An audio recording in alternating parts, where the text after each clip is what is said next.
Yo, yo, yo, what's poppin', all my peeps? It is I, your host, the most Renaissance man who always thinks he can, and your champion of the peeps, Patty Pitts, back once again in the yard of streams for another edition of Pitts and Sara's Wrestling Show, where we take no nights off. And as I said, it's not just me, Patty P. I'm joined as always by the best of the West. You can't forget about Sara Marshall. Was popping, girl. Hey yo. Hello. Hi there. Hi. Sorry we're late. Sorry I'm late. It's you only get to celebrate your loved one's birthdays once a year, and I do want to shout out the man who created me, Dickie Pitts, my father. It's his birthday today. Happy birthday to my dad. And we were out celebrating. Thought I could make it work, but you know what? Never late is better. Or better late than never. Never late is better. We're here to talk wrestling for the week. Talked about Raw on Tuesday. Now, Sarah, we get to talk about everything else. Not just Monday Night Raw, but everything else that goes into what makes up the Wrestleverse. And I'm excited and happy because for a long time, I mean, I've referenced this, that I have that list of wrestling content to keep up with, whether it is the actual programming itself or content creators like Stash Club, Wrestle Talk, whoever. And this week, Cultaholic, and this week, I've really been following that. All right? It's not going to be my rosebud. I'm not going to spoil it, but just want to throw it out there that I've been following up. You know, my shit this week, Sarah. Been keeping up, and with everything going on, it's pretty good heading to the road to WrestleMania if you're a WWE fan. And if you're a fan of AEW, Revolution's looking pretty good too. I'm not gonna lie. So it's a great time to be a wrestling fan. I'll say it every week until my face is blue and I'm passed out on the ground. It's a great time to be a wrestling fan, which is why it's a great time to come over here and talk to us here in the Yard of Streams, because we're back in the Yard of Streams, which I love it. I do like it. You know, I went down by the Riverside last night, obviously, to go into the house to record the house show. And I don't know what it is, man. I don't know what it is, because over down on Riverside, no issues on both ends. But there were too many issues on our end, you know, with no nights off. And to be honest, like, when I say it doesn't matter what the issue is. You know, we just wanted to fix. That's what we do here. You know, we want problems fixed. And we fixed it. We're back to where it all began. Things are great. And we got our peeps back, as I can see in the comment section right here. You know, It just feels like everything is coming back to a little bit of normal. Feels good. Feels good. And how you doing? I've been royal rambling because I had a little bit of wine with dinner, so I'm feeling a little free, you know what I mean? So I've been dominating the conversation. But Sarah, what's going on with you? Patriots are done. So like, what are you up to? Trying to win a Finn card right now on It's eBay. pretty big. It's pretty big because Finn is now a main event guy. I know. I got to try to get more of his cards before he starts getting expensive. See, you know what I've noticed with you? Is that everyone that you are a fan of, your favorites and whatnot, all hot right now. All red hot. If you look at a Sarah favorite, they are being spotlighted on WWE programming Finally. one way or another. It only took us 3 years of doing this fucking show.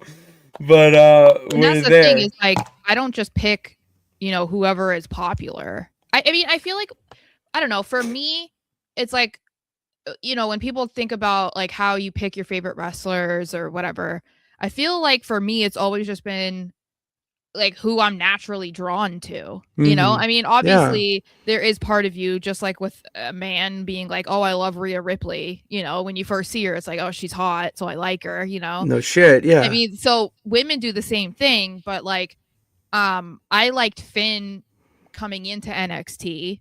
And so it's like I've just supported him since then. It's like I liked Cody when no one gave a shit about Cody. You know what I mean? Or same thing with like Seth Rollins. Like I think I've told you that he retweeted me when he had like 10,000 followers or something. Yeah. So it's like I just go with it. And then unfortunately, for the most part, I deal with pain for a long time until they get their glory in the sun. So it's kind of cool. It's cool to see that. Yeah. Finally. For me, I feel like I'm the opposite in a way, where I've always been drawn to the top guys in Media Mente. That's how it always is, though. Like I think a lot more people are like that, than the way that I am. But do you know what's crazy is, if someone asked me who the first mid-carder I fell in love with was, it's gonna be Matt Cardona. Zack Ryder, whatever. Like, that would be the first legit mid-carder guy that you never think would win the WWE Championship, but it didn't matter. That was your guy through and through. Yeah. Zack Ryder, Matt Cardona was it for me.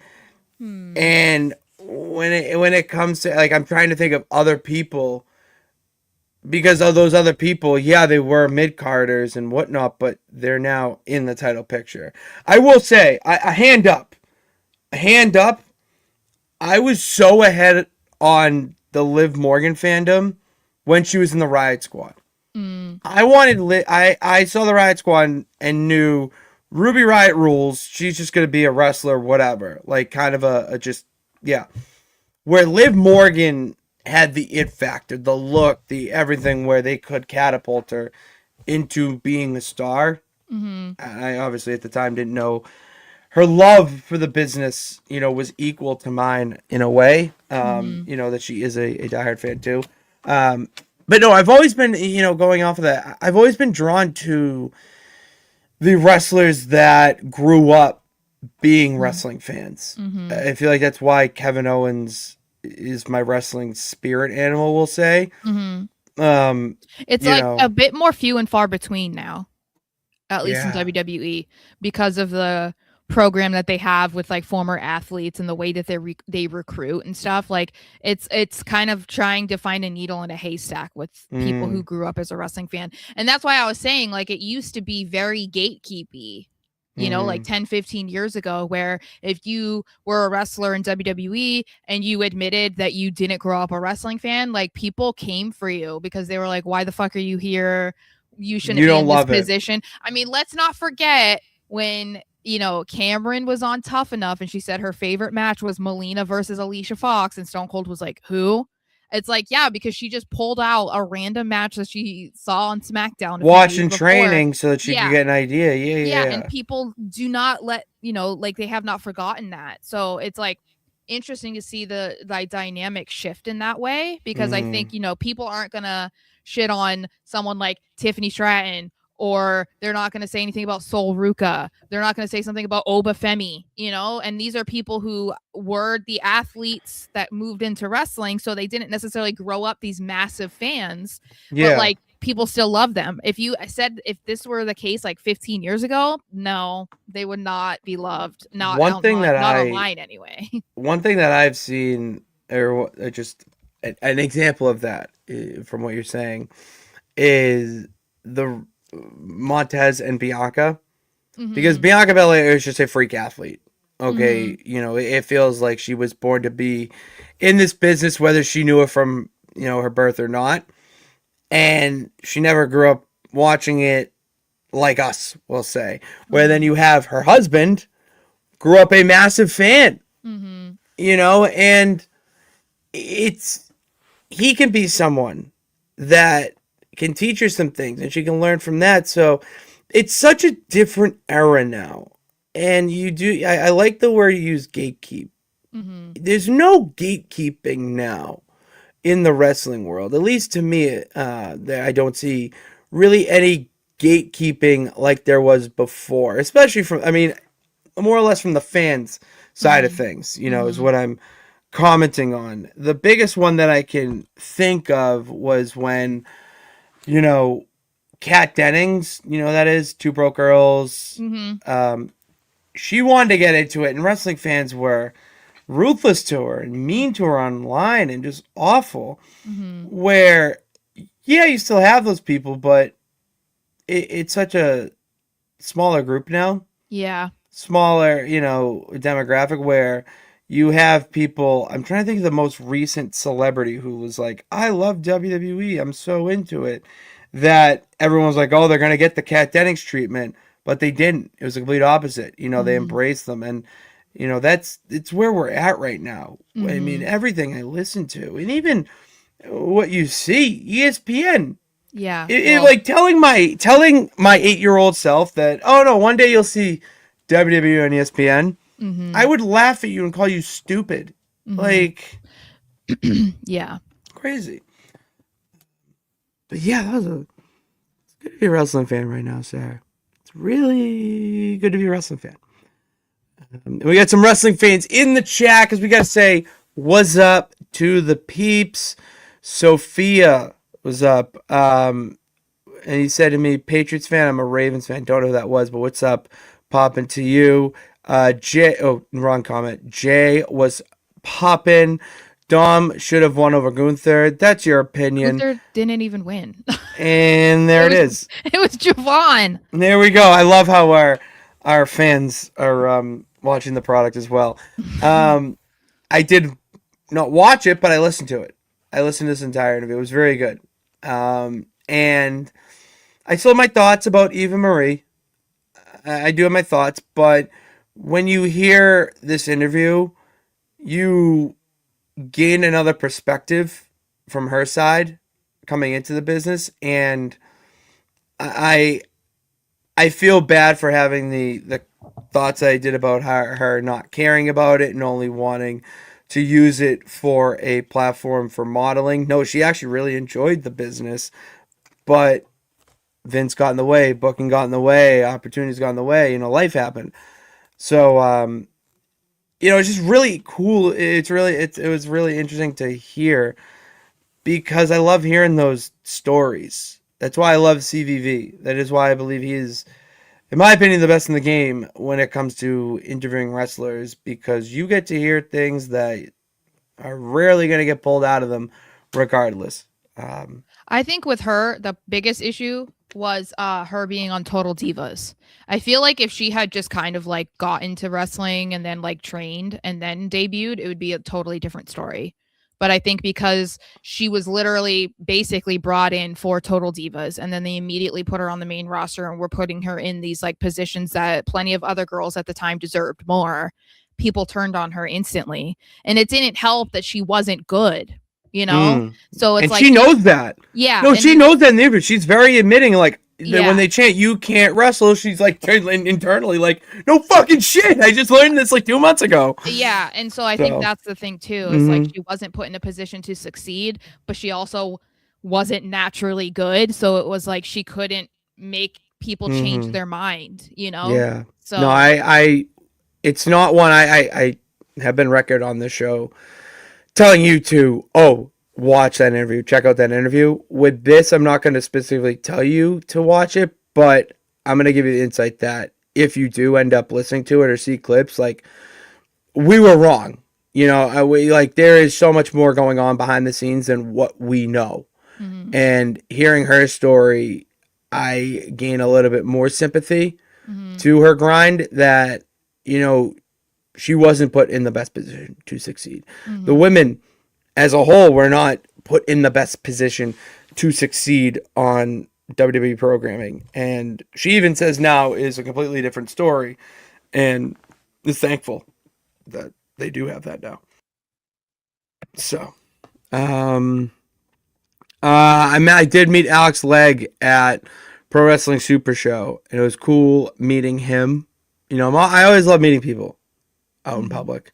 If people come up to me and be like, hey, I watch you on No Nights Off, or hey, I've seen the house show or whatnot out, like, thank you. Like, please come up to me in that regard. Mm-hmm. And if you are going to be at Limitless Wrestling Saturday and are going to get through the snowstorm, come up to me and say, what's up? Bernard, what's poppin'? He's over in the stadium where they rant. Good to see ya. We got David here as well. Oh, we got tornadoes in Indiana. Be safe. And bears. Tornadoes, bears, and people. Oh my! I know. I can't believe the Bears might become like the Gary, Indiana Bears. That'd be funny. I mean, the Gary Bears. That feels weird to me as an NFL purist. It feels more like a threat to like get them to keep like figure out a way to stay in Chicago. You know what I mean? Like, the same thing was happening with before Kraft bought the Patriots. They were going to move them too. So, and then they were kind of making it seem like, oh, it's closer than you think. Like it's going to happen. And then Kraft was like, no. You know, like I think that this could be a threat of like, hey, it's looking like they're going to move into Indiana, but then they're going to be like, no, we're not. You know, but I don't know. It just doesn't seem like a smart idea because I mean, look at the Rams. The Rams have virtually no fans from when they moved from St. Louis. So, well, they also went to Los Angeles. Los Angeles is not known for being a sports town. Not as someone football. Who has they're big, no, they're not.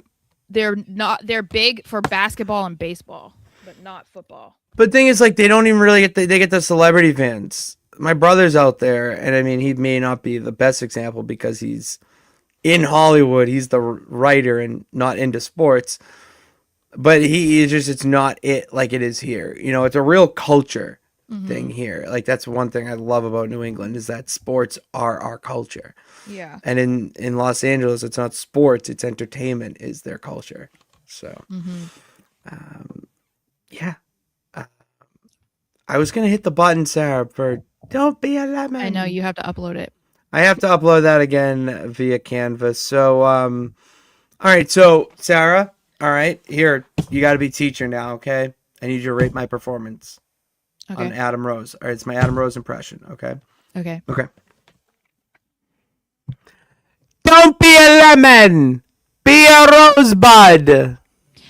I think you rolled your R's too much. You know what? Blame. I'm in Spanish. I speak Spanish all day. He's Adam English. Rose? No, isn't he South African? Oh, like the actual person. Maybe. Yeah, I think Adam Rose was. He could be. He could be. The rolling of the R's is definitely from being around Spanish people 24/7 in the day job. So yeah, South African. Jay, 8 out of 10. So are you, pal. So are you. But yeah, don't be a lemon, be a rosebud. Easy as that, Sarah. All right, we got our favorite and least favorite things that we saw around the Wrestleverse this week. And because I've been real rambling here a little bit, Sarah, I'd like you to tell me what your favorite thing was in the world of wrestling this week. So I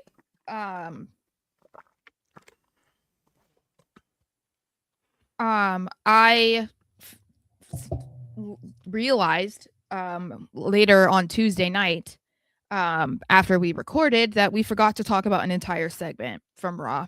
So that did we really? Yeah. So that's gonna be my rosebud, which was Finn Balor and CM Punk. So we know that they'll be facing each other. Yeah, we did not talk about it.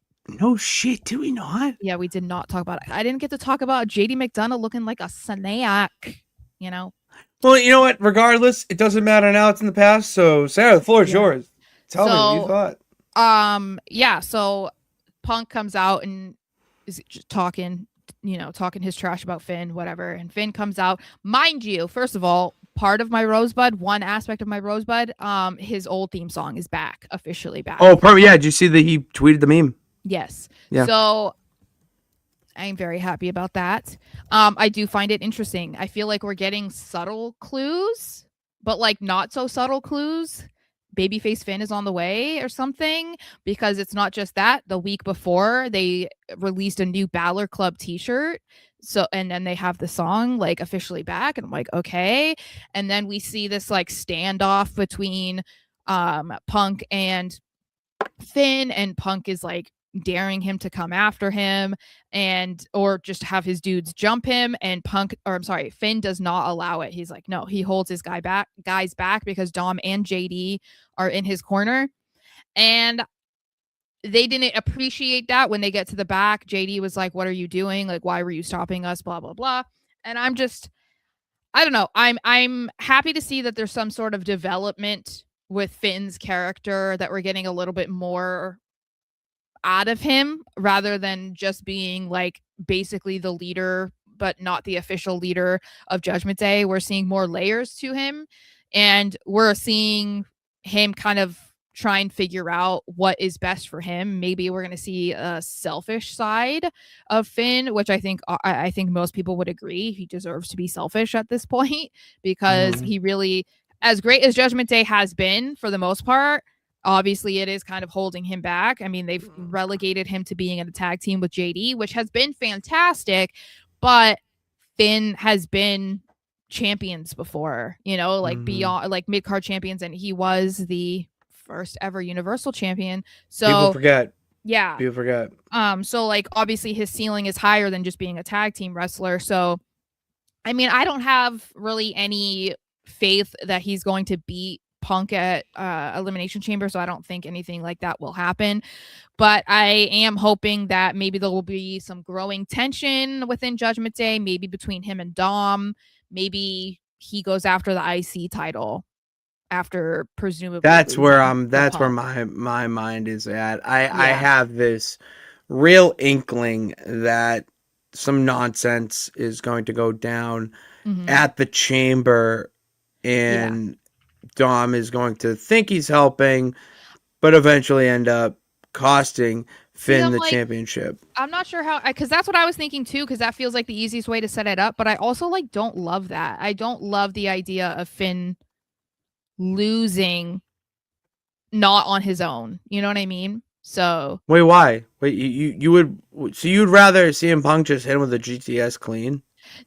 I don't know. I mean, because I guess if it ends like that, then that leaves the door open for him to have a rematch. Even if it doesn't happen immediately. I don't know. I guess the alternative is worse. But yeah, I don't know.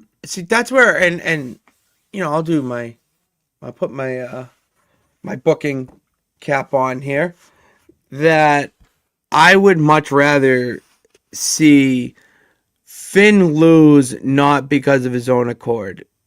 I feel like you need to have Dom or JD through Dom's request to help Finn, and it doesn't end up working out. And then that would eventually lead to Finn and Dom getting into beef and squabbling about if Finn can really win a championship or even a match on his own.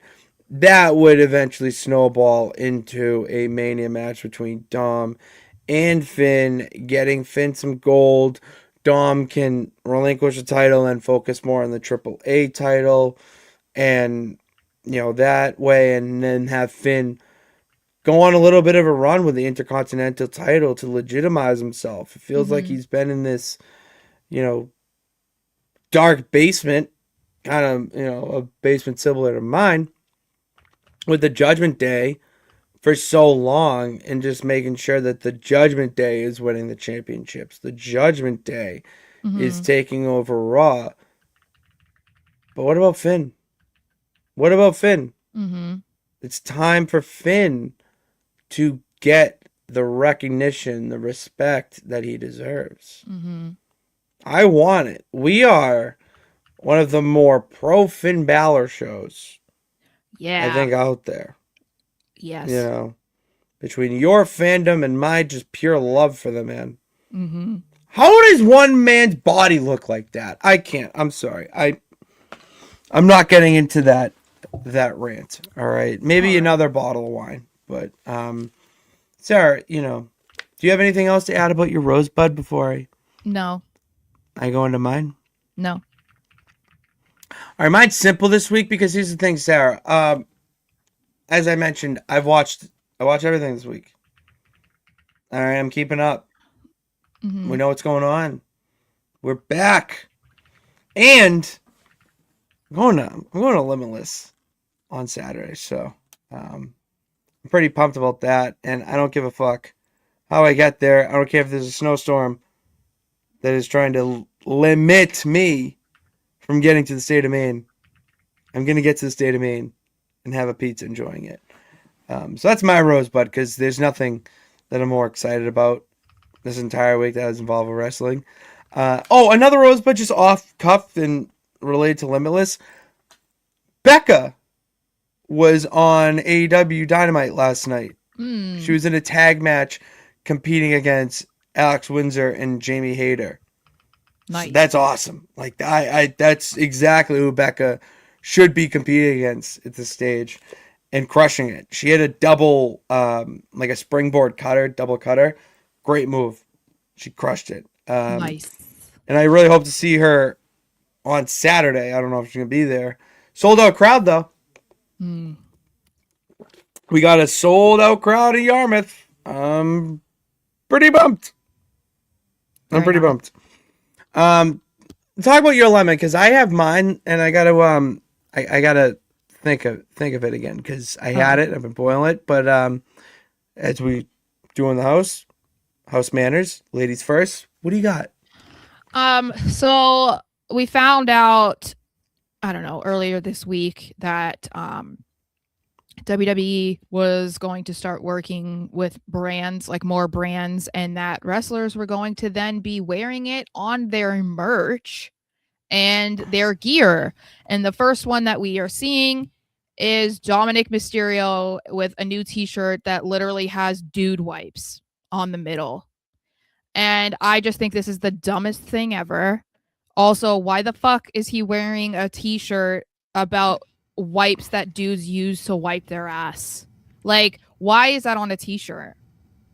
And why does it need to be on a t-shirt? But why? And what do dude wipes have anything to do with wrestling? Why is the ring mat not enough of promo for your sponsorship? Why does it now have to be on merch or on gear? Because they want to replicate professional sports. That's the big issue. But it's just like, but that's not what this is, you know? It's and like, that's the big question.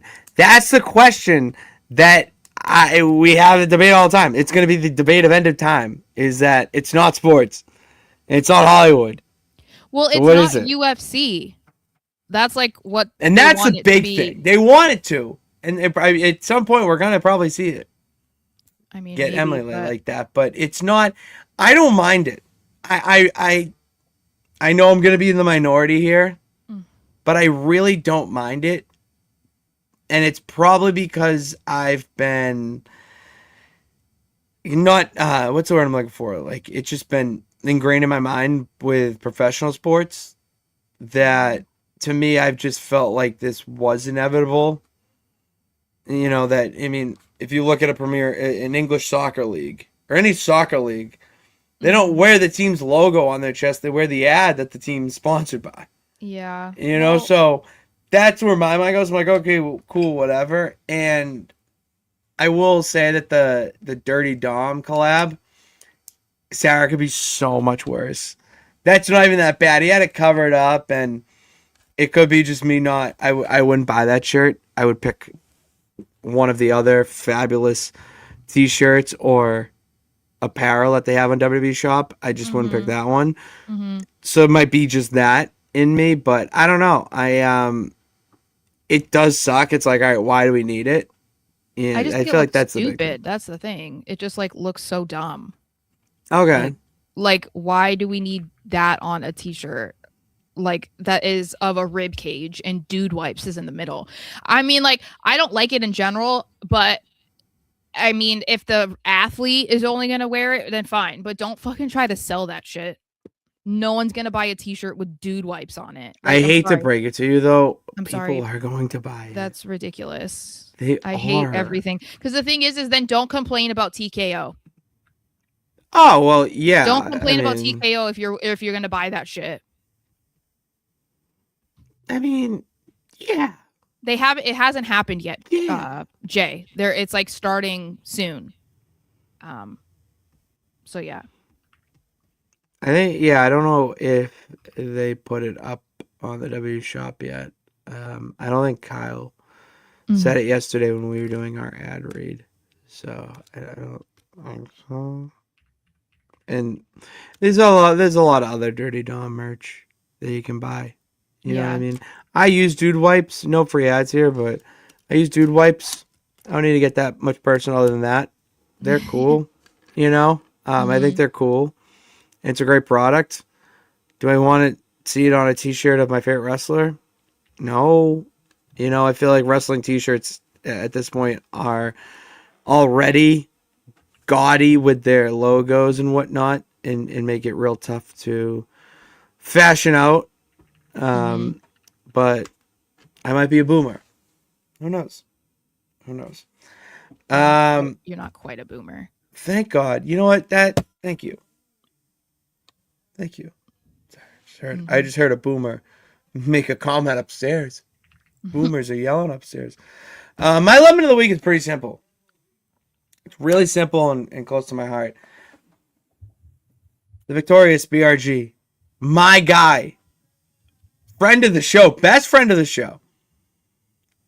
Will be out of action for a little bit longer than expected. Okay. Sarah, I bought a ticket for the show on the 17th, or whatever show it was, I forget, to Pro Wrestling Super Show. Talked to him, and he was feeling good. He looked great in his promo. He's such a good heel. Wait, hold on. What? I don't know if it's you or me that's like... You're frozen. It's my camera? I'm moving. I can't understand you. You sound like a robot. So, should I back out? How about you back out and I'll take some comments? How about that? Okay, type in the private chat because I have no idea what you're saying. I'm gonna type in the private chat here with Sara. All right. Back out and I will take comments. All right. So Sarah's gonna back out here and I'm gonna take some comments. Yeah, Meta. Yeah, screw my face. You don't need to see it. It's not a big deal. It is going to be WWE brought to you by Dude Wipes at some point. All right, you're going to see Michael Cole do an ad read for Dude Wipes at some point on the PLE. Am I moving? Yes, you are now. Good. Before you were like, yeah, and then you had a black screen, so I was like, all right, cool. Near you, but so you want to start over? No, I like let's do the lemon over again because I want to clip this and Oh, okay. So, all right, so 33-25. All right. My lemon of the week is unfortunately the news of the Victorious BRG being out of action for a little bit longer than expected. Brett Ryan Gosling, my dude, best friend of No Nights Off, has announced on social media that he will be out of action a little bit longer than expected. At this time, it was a torn rotator cuff or torn something. But he's going to be out of action for a little bit longer. And that makes me sad because I saw him at the Pro Wrestling Super Show last Friday. He looked pretty good. You know, he didn't take any bumps. Unfortunately, he was actually ejected, Sarah. He was ejected from ringside before he could make any sort of impact in the match. And I was happy to see him. I was like, all right, I can't wait to see you wrestle X opponent in a few weeks when you're ready to go. But he will be out of action for quite some time, and it makes me sad. That makes me sad.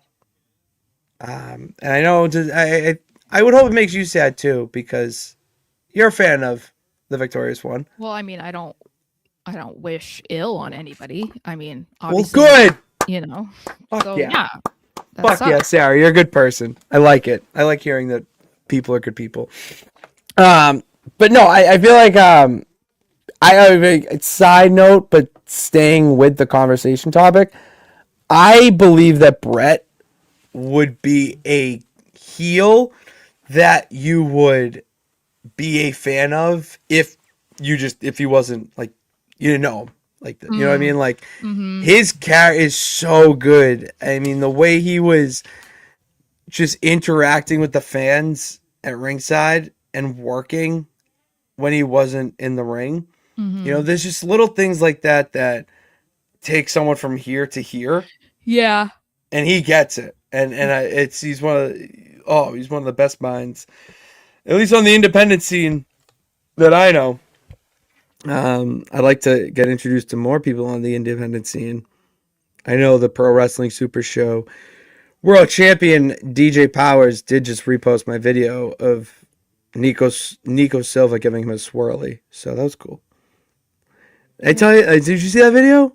They were fighting outside the ring, outside the cage, and it just went all over the Sons of Italy. Yeah. And I'm like, all right, where we going? And they took him to the bathroom. I'm like, well, I got to pee, so take the camera over. It's great.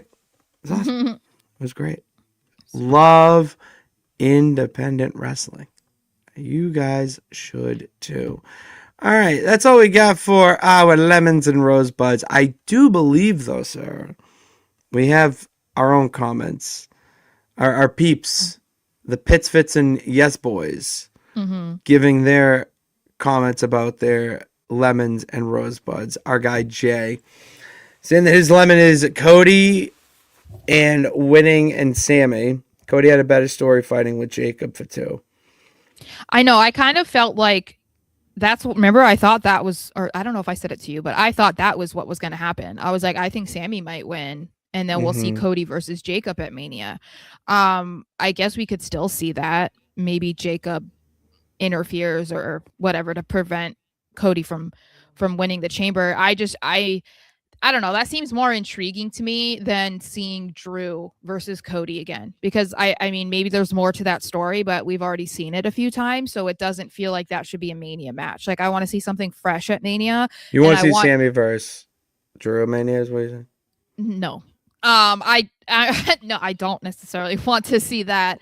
I would be fine with that if Sammy lost, but I don't want Sammy to win. I just think that Drew should have somebody else than Cody to work with, and I feel like Cody versus Jacob would be a really cool match for Mania, and it also would, I think, please the people who are kind of sick of Cody, because this would be like his first Mania since he returned, not being in a title match at WrestleMania. So why not do that? Like, that's such a huge platform for Jacob as well. Do you think that, so what you're saying is that you would be all right with Cody Rhodes fighting in a non-title match, not in the main event at WrestleMania this year? Yes. Sarah, I couldn't agree more. I think they also need it. I think if they want to keep him a babyface, they need to they need that to happen right now, because I think that we're getting to the point of people are sick of Cody. And do you think it's sick of Cody, or they want to see someone else? Because there is a difference. I don't know. I feel like I kind of see both. I feel like it is. I don't even know if I would say half or what, but I've seen like a lot of people who are just like, oh my God, Cody doesn't need to be in the title picture anymore. Like, he's been in the title picture for, 3 years consistently. But then I also see people who are just kind of tired of his character. They feel like there's not like a whole lot there. And I think that people just get bored of baby faces that are just like kind of over the top, corny baby faces for a long time. And so I think people just don't love that. I think it's just the same thing that people get tired of with everybody. Like, John Cena was the guy for how long, and people fucking hated him because he was just the baby face in the company. So it doesn't necessarily mean that they're doing anything wrong. It's just there's a subset of the audience that's like, okay, I need something different from you, and you're not going to get it because they're the good guy in the company. So yeah, I think that taking him out of the title picture, though, is probably smart, because that's exactly what they did with like Charlotte Flair. Is what they did with and look how it's great. Yeah, and look at both Rhea and Charlotte right now in the tag division. Yeah, So I think, looking great. You know, not necessarily that Cody needs to go to the tag division, but I think that having feuds that don't revolve around the championship is like a good idea. WrestleMania needs blood feuds. You know, WrestleMania is not Night of Champions. Mm-hmm. It's not an event for every title to be defended. It is a night that it should be the best stories in the company at that moment being told. And they don't do that because now that they have 2 nights, they feel like they need to pack the nights. So then you have these matches that it's like, that's not a Mania match, you know? Yeah. And I mean, it's like, you get it, but I do somewhat miss that time in WWE where like they were busting their ass all year long to earn a match at WrestleMania, because it was like, you know, not I don't mean that to discount others who like didn't get a Mania match, but it was like, you know, the top guys were obviously on the card, but maybe they didn't have the main event, or maybe they weren't in a title match, but it's like people earned their spot on that card. And now it's not that they don't necessarily, but it feels like a lot more people are being given opportunities to perform at Mania because they're having 2 nights. And so they feel like they need to fill a 3-4 hour show each night.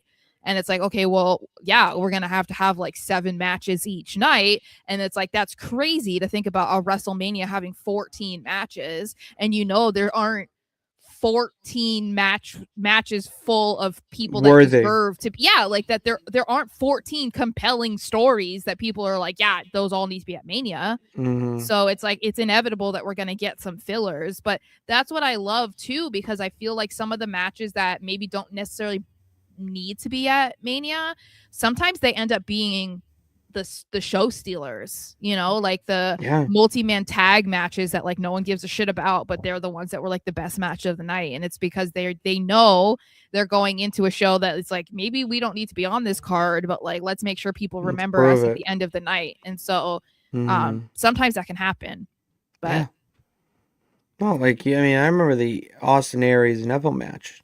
Mm-hmm. That was one of the best matches of WrestleMania that year, and it was on the pre-show. I know. I'm kind of glad we don't have a pre-show anymore.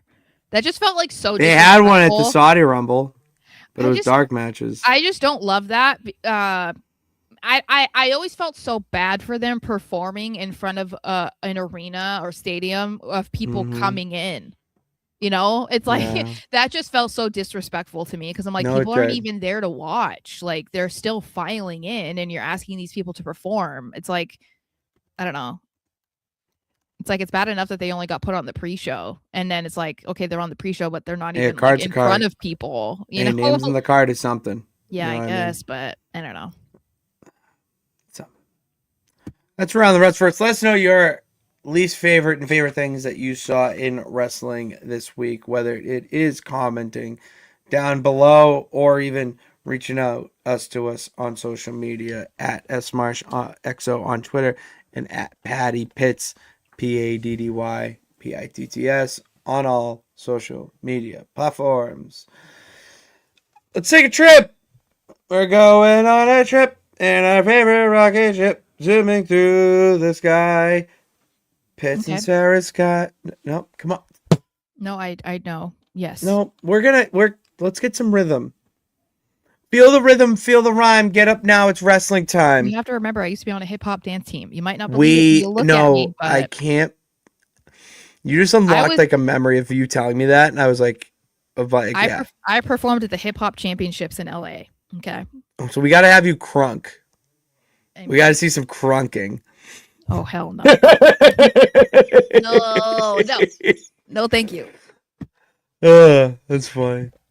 All right, Bianca Belair, unfortunately, because of her health, but unfortunately because she might miss Mania, undergoes finger surgery today. I have a conspiracy theory. All right, well, fuck what I got to say. I want to hear your I have a conspiracy theory. Do you want me to give me some tinfoil? No, I'm good. Okay, cool. All okay, right, so I don't want to, you know, I guess, fan the flames of not believing injuries are real because of Seth Rollins pulling that, the wool over our eyes with his incredible return from his fake knee injury. I think that Bianca has been out for so long. Like, it's so hard for me to imagine that she just now had finger surgery. I think that they've talked about this not that long ago, that she had finger surgery or that she was going to need it like months ago. And so, I mean, I'm not saying that she couldn't have it again, but we also have to remember the manipulation that you can do with social media. You can post things as if it was just happening, but it happened last week or it happened last month. And so I don't know. There's just something in the back of my mind that I'm thinking, I wonder if this is recent or she wants us to think it's recent. Because I still believe that they're going to want Bianca versus Jade at Mania. And if they can pull it off, they're going to pull it off. So I don't know that she'll return this week. Maybe it'll be, next week they'll have the final qualifier or something on SmackDown and we'll see Bianca, because I feel like that would be the ultimate shock if she returns like the night before the Chamber and is the final one to qualify and Jade's like, oh shit, or she takes somebody out at Elimination Chamber to take their spot. I don't know. There's just something in the back of my mind that's like, keep this in mind, because she even posted like a video of her like doing physical therapy on her finger, and yeah, I'm like, she was painful. She was in pain. She's trying really hard to. But I saw that video. I've seen like videos of her doing physical therapy before, so that's why I got really like. Well, that's why it's like either she had another surgery, because from what we've read, her finger was a lot more fucked up than just being broken, as people were originally reporting. So either she had to have a second surgery, which is totally possible, or she's manipulating us, which I think is brilliant. But I just think like I'm keeping this in the back of my mind, because I feel like that would be such an interesting way to bring her back, It would be. No, it really would be. And especially because she was kind of getting booed before she left. So because she was getting the Cena, like she's getting the women's side of the Cena treatment. Yeah, they let her continue on that path too long, but they took Rhea out of it and took Charlotte. Like they decided to move Charlotte out of it. Like they let Charlotte get booed and then pivoted, and then they were letting Bianca get booed, but she got injured before they could pivot. But it feels like they lingered in it too long. They did. You know what I mean? I do. I get what you mean. I wish Bianca the best. I would like to see her at WrestleMania. I do miss her in WWE. It definitely feels like her presence is absolutely being missed. WWE is a business at the end of the day, so the show must go on, but the show is definitely better and enhanced once Bianca Belair is in. So all right, well, let's get rid of that. And then, this actually did come up.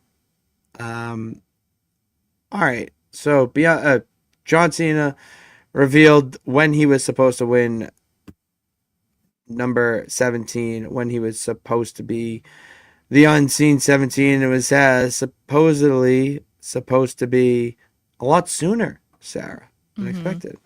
Yeah, it was supposed to be when he magically returned against Roman at SummerSlam, right? SummerSlam. I would have to say it's one of the most like iconic. I'm finding the clip right now. I'm finding the Oh, okay. The funny part about that return too is that it's a John Cena return, because that was at a point where people were kind of like on Cena, But yeah, he said on the podcast that that was what he was supposed to do, but that somebody was supposed to come back out and like win it from him, or Roman was supposed to beat him for it or something. It's like friggin' clue. It's fine. But what I think, I will say, I'm glad that's not what happened, because I think Cena deserved more than that if he was going to win number 17. Like, I wouldn't want it to be so short-lived, or like, he comes back for one night, wins 17, and then he's gone for however long again. I feel like he deserved to be able to enjoy it longer.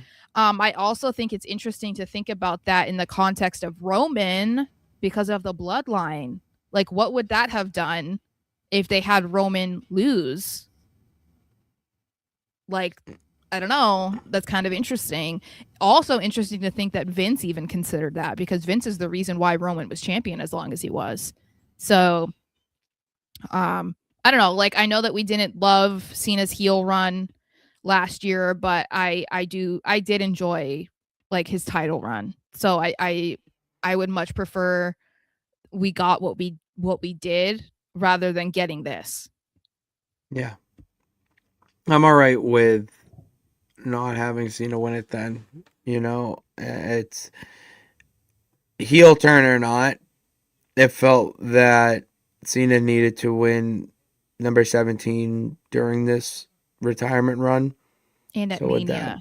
And at Mania of all places, defeating his successor in Cody Rhodes. Been nice. So yeah, I'm glad that ended up being what it was. Even if we wish some of the rest of it was better, I do think he deserved to have like a proper run as champion. Getting rid of one. That's fine. Yeah. Because what are we doing with that? I want to talk about this. All right, I want to talk about some AEW. Sara. All right, because I have a list. And I mentioned it here. I'm keeping track of my favorite matches that I've watched throughout the year 2026. And I just added something to that list. Swerve Strickland versus Kenny Omega. Hell of a match. It was unbelievable. But what was unbelievable is at the end of the match, Swerve Strickland turned heel yet again, hitting Kenny Omega with a vertebraker. When you think about it, it's like, is it really turning heel? Is it? Because that's the thing. Why can't somebody just turn on somebody they don't like? Why does it have to mean that they're a heel? Because it's and no, you're right there. In this regard, it is heel though, because there was like this like mutual respect of like, they're two top dudes going for the title. Yeah. All right.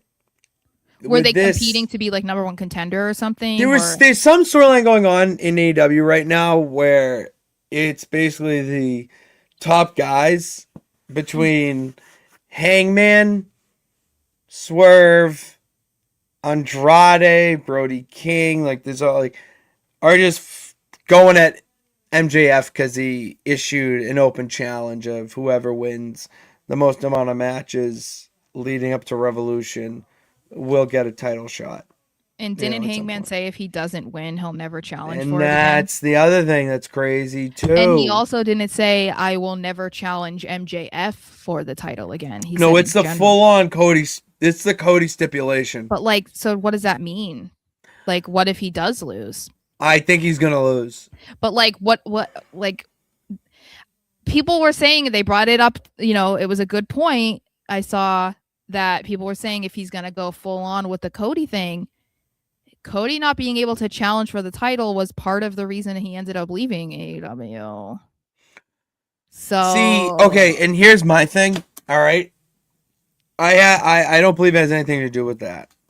I have a feeling that it has something to do with Hangman won the title in the most lavish, outstanding way possible.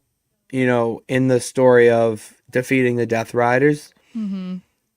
That no other title reign is going to live up to that, and Hangman is a company guy through and through. I guess you could say that's like Roman.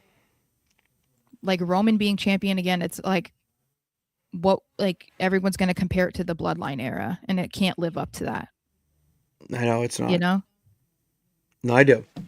And Hangman doesn't strike me as the type that would jump ship anyway. So I don't mean that, but I just mean like it's an interesting dynamic. No, it is. You say, hey, you can't ever challenge for this again. Then it's like he's very like he has a ceiling, and like is that going to be okay with him in a year or 2 or 3? So that's the thing that I think that's why people were mentioning Cody, because they were saying, okay, Cody agreed to it or was forced to agree with. I don't know. And then that ended up being part of why he was like, okay, I can't keep doing this. So I mean, I think that sometimes in the moment it feels like it's a good idea, but I mean, like, would Hangman really be cool with never being that champion again? Like, I don't know. That's pretty wild to agree to. It is. And I don't get it because MJF has been on this press tour of how he's going to be the best AEW champion of all time. And with his run, what he's doing is he's going to prove that he's the best. So, I don't know.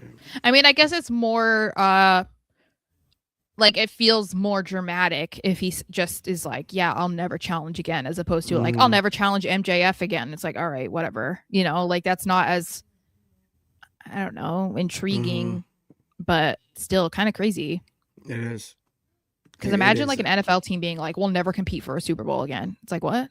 I mean, technically the Browns do that every single year when they start also, the draft. But yeah, but they also would have to be like, if I don't win the Super Bowl, then I'll never compete for a Super Bowl again. Could you imagine if they never get there? No, imagine if an owner, like think of NFL for a minute in wrestling terms. If an owner in the NFL said, listen, we're going all out this year. We're going to go hard in the draft. We're going to go hard in free agency. And we're going to go hard come trade deadline. And we're going to try to win. Not only try, we're going to win a Super Bowl. If we do not win a Super Bowl, I will sell the team. I know. Like, that's crazy to think, but that's wrestling logic. Oh, wild. Sarah, do you want to see Logan Paul versus Bad Bunny? You know, I'm kind of split. Or do you want to see Logan Paul versus Bad Bunny? You know what, Siri? Shut up. Siri wants to know if we want to see. That was weird. I feel like I'm kind of split on this. Like, obviously I don't like Logan Paul. So do I want to see this for that? No, I don't. But I mean, I think that there's obviously something there because there's been a lot of conversation about who is the best celebrity wrestler ever, and people keep bringing up Logan and Bad Bunny. I still don't think Logan qualifies in that category anymore because I think of someone as a celebrity wrestler like a Bad Bunny, like somebody who comes in, does a match, and then they don't do another one for a year or two or ever, you know? So I don't think Logan's in that, but I'm sure that this would just heat up that debate, you know? I don't know how they would really go about it. Like, I don't know how Bad Bunny fits into the vision right now. Unless he's revealed to be the masked man, I guess. I don't know. But it's like, would he be working on behalf of Seth? I don't know. I don't know how that fits, but I'm sure it'd be a good match, but it would also be kind of like, ooh, I'd be watching it like, oh geez, because like neither one of them are like veteran enough in wrestling to like make up for the other one's shortcomings. Or like, you know, I would be a little bit nervous because it's like, yeah, if you're going against a seasoned vet, like they can protect you from a potential disaster, but like these two going against each other, like they can't, it's not going to happen. That's why I feel, that's why from what I've seen, this match has been more pitched to a tag match. Yeah, I could definitely see that. Yeah, I definitely don't think it would be a singles match because I think it's too risky. Like, and that's not meaning to be like disrespectful to either one of them, but it's like, you know, I mean, even Logan Paul versus like a green person in NXT, like it could just be a disaster because like the green one in NXT doesn't have those natural instincts, and Logan just became a full-timer a few months ago, and even then he's a full-timer, but he's not wrestling all the time. There's no house shows, so it's like he's not getting tons of reps. So him going against somebody just as inexperienced, if not more inexperienced, with Bad Bunny, it feels like that could be bad. Like the match on paper looks great, but actually happening sounds a little scary. It does. I would like to see the vision. I would like to see that match at Mania. I would. Yeah, I mean, it could be one of the extras, but like, who would Bad Bunny's partner be? Rey Mysterio. Come on. Yeah, but I also like Gunther retiring. Go to the well. Go to the well in this stuff. Gunther versus Rey Mysterio and retiring Rey Mysterio. Be kind of. I think Gunther should just retire. Like anyone who's a veteran that comes back for some Heroes retirement tour, they should just end with Gunther. Well, like your retirement tour ends with Gunther. I think he's like next big one, if it's not Ray, it needs to be Brock. That's what I think SummerSlam is. Yeah, I think it. Yeah, I think because people are saying they think that it might be Oba versus Brock at Mania, but I don't know. I would love that. That means I that would he'd have to love go that. on Raw. That's true. And I also don't know how you get that started. Like, how do you just be like, oh, we're gonna have Oba versus Brock? Like, how does that get going? I know. You have more to say about this than I do, probably. Ari Emanuel wants to make Pat McAfee the next Sly Stallone. I'm for it. This is cool. Stop. You know, I saw it and I don't. What do you like? How all can right, he be Sylvester Stallone? First of all, he's not Sylvester Stallone. How can he be the next one? It's not. It's not. He's not trying to make like McAfee into Stallone 2.0. What he's saying is he just wants him to be the guy in those types of roles. But like he's not some like jacked up dude like action star. He's a clown. Like you're right, but wrong. You're right that he's not that action star. He's not a Sly Stallone. He's not a clown. He's not a clown. He's just a goof. He's a goofball. He's a dude. He's just a dude. But like that's the thing though. Like no one is gonna take you seriously. Like no one's gonna think that you can go and be in the same roles as Sylvester Stallone, dude. Like you are not like super in shape. First of all, you were a punter. Let's be real.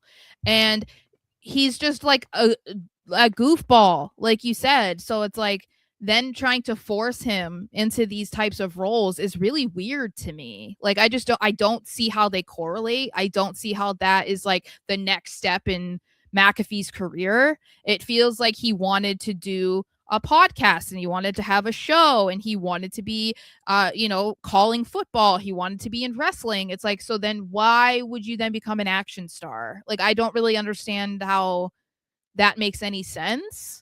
I don't think it's action star that he should be. He should be more comedy. But even then, like I think that he's too established as Pat McAfee to even portray anybody else. Well, like, that's what I mean. Is that's why he's more comedy. But like even he then, is him. Yeah, but even then, I'm saying like if he did like a comedy movie, he would have to be Pat McAfee. He can't like portray somebody else. No, I agree. So that's the thing is like, what are we doing? I just think this is weird, and I don't want to see Pat McAfee more everywhere. I don't enjoy him. I don't enjoy him. So, and he is not. Oh, I know you do. Well, he's not a champion for the ladies either. So I'm not gonna also support a guy who like actively exploits women's situations for a laugh. So, I don't know. I'm not into it. I don't want to see it. I think it's weird.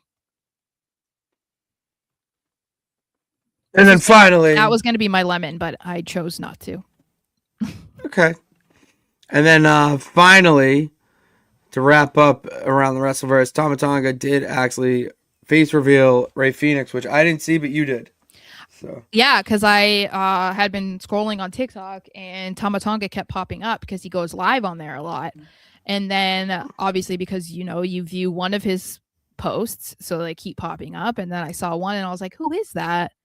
And people in the comments were like, yo, that's Rey Fenix. And I was like, wait, what?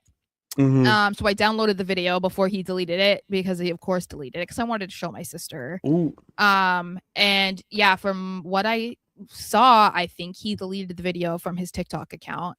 But of course, people got it. So people are face revealing him. And in a way, I feel kind of bad because, we've talked about it before where the Lucha Brothers have been very good about not having their faces out there, like not identifying themselves outside of their wrestling gear.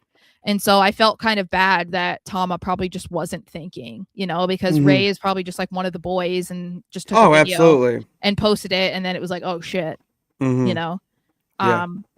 But yeah, hey Rey, you got a nice face there.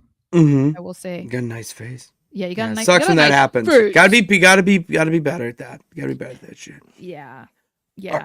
Before we get to the 1, 2, 3 count, Sarah, let everyone know where they can subscribe and all that stuff. While I take a little baño break because Okay. I'm gonna Yeah. I'm not going to be Alrighty. graphic.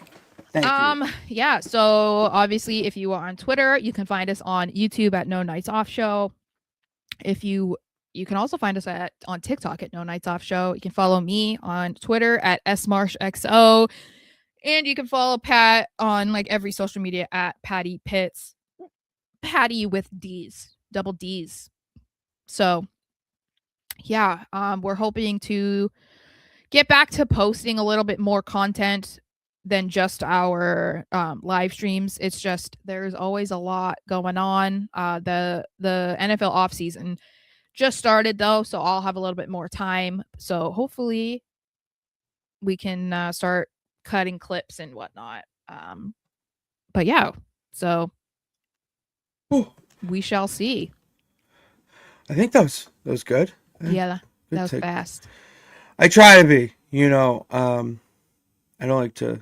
I like disrupt. to pee quick. I want to be fast. I want to get back to the action. Okay. Because we got to wrap up the show with one of my favorite things, the 1, 2, 3 count.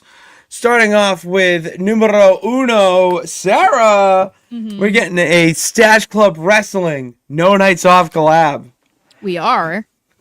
Well, kind of. It's like the Okay. soft launch. We'll say like the prototype of a real launch. Okay. Because Jimmy from the Q and I will be going to Limitless Wrestling together. Oh, yeah. Okay. I thought you meant like something more than that. I was like, oh. No, Sarah, if there was anything more than that, I would definitely have looped you into that conversation. That's why I was like, wait, what? No, I did want to, rib you a little bit there. But no, it's the sheer fact that Jimmy from the Q and I will be at Limitless Wrestling. Well, you guys are very similar, so. Very, very similar. They're like from what I've seen. clones.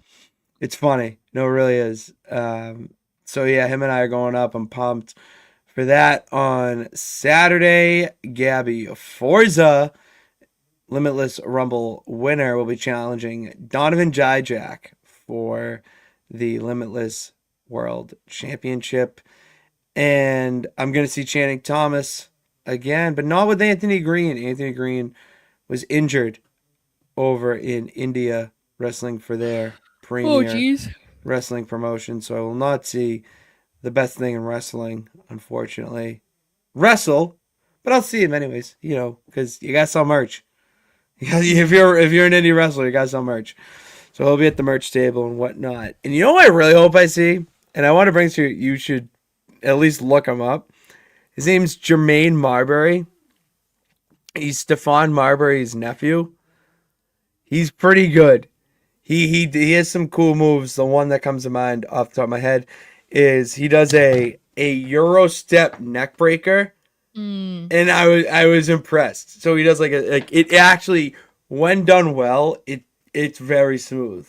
Like to the 1, 2, because the guy's like, oh, whoa, whoa. And then as he's going that way, hit him with the neck breaker. Great. Just like, it's little stuff like that where it's like, how the fuck are you going to make basketball into a wrestling gimmick? Well, yeah. The man's doing it in the ring. And he has a manager that just comes out in a basketball mascot costume. It's awesome. Whoa. It's freaking cool. I gotta love it. Hope I see him at Limitless. And I would love to meet Randy Carver. I'd love to meet head booker, head honcho. But is he from Carver? No, he's from Maine, unfortunately. I wish. That would be cool, though. That's where the first lady is from, that area. Or not from, but she lives in that area right now. I used to be in that area all the time.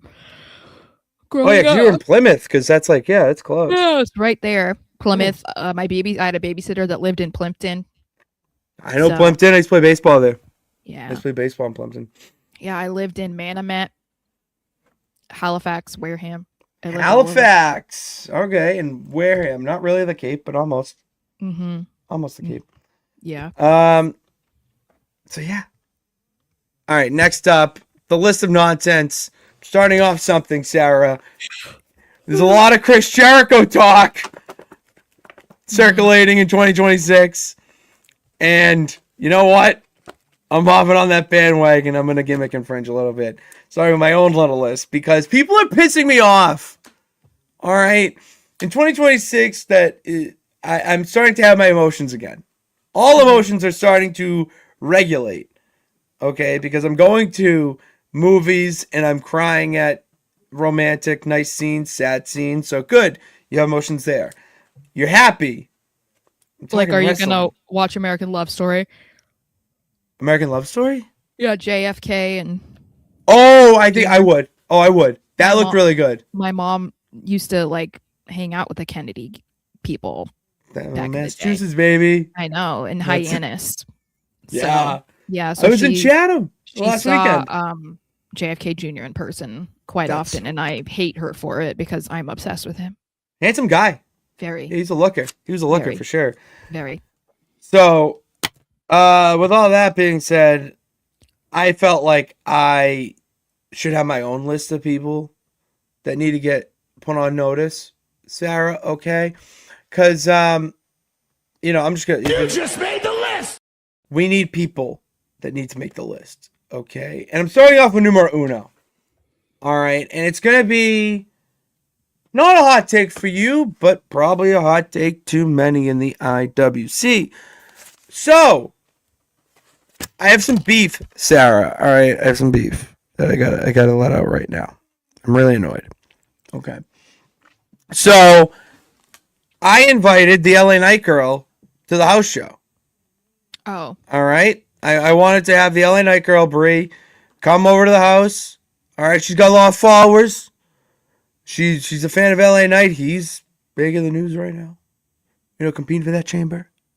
Rumored to be fighting Brock at WrestleMania. So I'm like, all right, you bring your fans, have your fans bring voicemails over. All right. No fucking answer. No fucking I get ghosted. I get ghosted. I don't need to get ghosted right now. Who you gonna ghost the champ of the peeps? You're gonna ghost the Renaissance man who always thinks he can? You kidding me? Ugh. So, with that being said, LA Night Girl Brie. You just made the list. There you go. You're on my shit list. There we go. And then finally, nope. 3. We got an NWF update, Sarah. Because WWE 2K26 is coming out soon. It's coming out in March. I've been seeing stuff for it. I've been really getting into watching the videos about the features that they're going to have for next year's game. And no, not 60. Get off. We got to do something new with the NWF. We really do. Because the details that you can go into, you can cash in Money in the Bank if we're just having a match. You don't have to. For instance, because you don't know, I'm the one who's playing it. When I would do our version of the Nonsense Wrestling Federation, and I had an idea for cashing in Money in the Bank, like when Razor Ramon won it, I had an idea of having him cash in mid-match and yada yada, but I had to do it before the match that it was announced, RVD style. I didn't like that.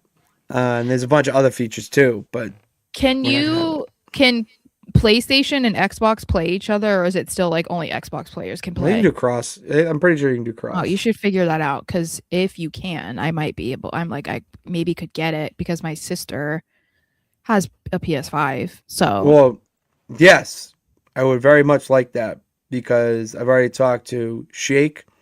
He's a big gamer like myself, and we were talking. We could play against each other. We could play against each other. We could do a 3-person My GM mode. And the Nonsense Wrestling Federation is gonna be my thing. That's my baby. That's my child. And with the My GM mode, yeah, we're gonna draft our own superstars and whatnot. Nah, Sarah, I got some ideas for the universe mode where the bad gal is gonna return. All right, which you probably figured that was gonna happen, that the bad gal was gonna return. All right. Chevrolet, my guy's going to return. But I want to introduce more people. We got to get other content creators in the game. All right, we gotta start expanding our little black book, as we like to say. Mhm. All right, I want to team up with Jimmy from the Q. What if Stash Club and No Nights Off formed a faction in the NWF to take on the Vibe? You know what I mean? What if the Bad Gals taking on Wheezy Blonde for the NWF Women's World Championship? That would be crazy. I think I'd like to see that type of shit. So it's in the works.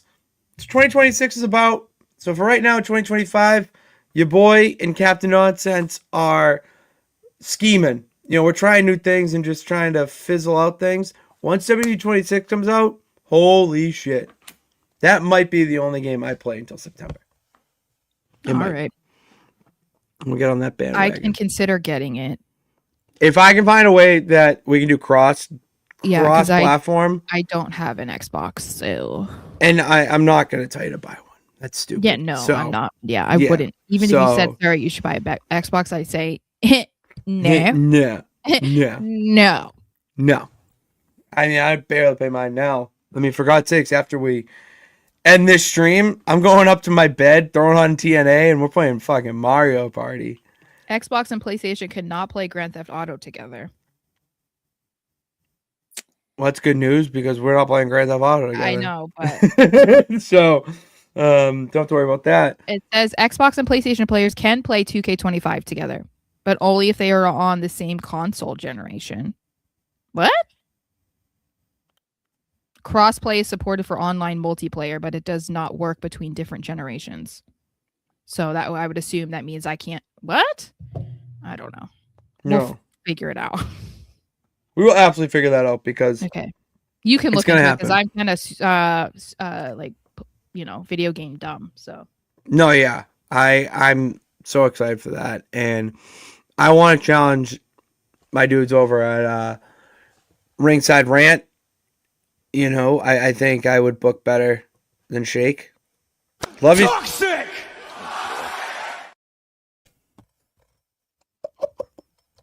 I didn't expect that.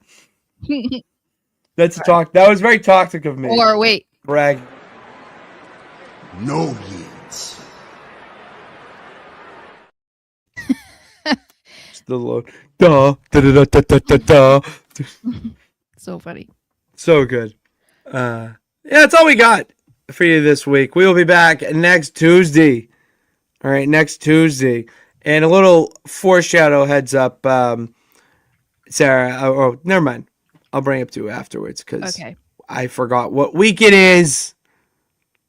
It's very confusing. Is Valentine's Day was last week? I thought it was the end of February. It's not. Not yet. Not yet. So we still got another week of wrestling. And you can find us on another week, Tuesday, Raw Rewind, back, breaking down all things that happen on Raw.